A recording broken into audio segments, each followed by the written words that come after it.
د تعرفو د لوړولو په دوام د امریکا ولسمشر ډونالډ ټرامپ تازه پرېکړه کړې چې د اګسټ میاشتې له لومړۍ نیټې راهیسې به د مکسیکو په ګډون د اروپایي ټولنې په وارداتي توکو 13 سلنه تعرفه ولګوي. دغه پرېکړه وروسته له هغې اعلان شوه چې د تعرفو په سر د امریکا له دغو دوه سترو سوداګریزو شریکانو سره خبرې ناکامې شوې. ټرامپ په خپلو رسمي لیکونو کې غوښتي چې امریکایي توکو ته د دغو هېوادونو په بازارونو کې د بشپړ لاسرسي زمینه برابره شي.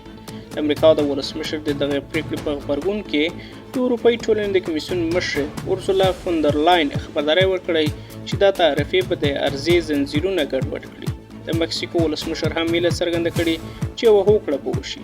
تمه ده چې د تعرفو په سر خبرې اترې په راتلونکو اونیو کې بیا هم دوام ومومي.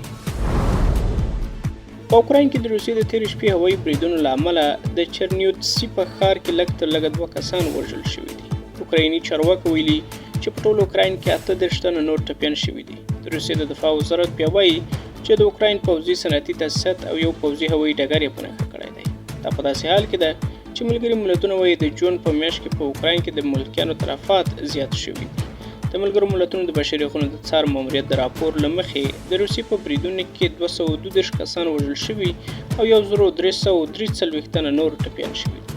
همداراز د شمالي کوریا مشر کیم جونګ اون د روسیې د بهرنیو چارو له وزیر سرګي لاوروف سره د لیدنې پر مهال د روسیې له کړنو خپل بشپړ ملاتړ اعلان کړ.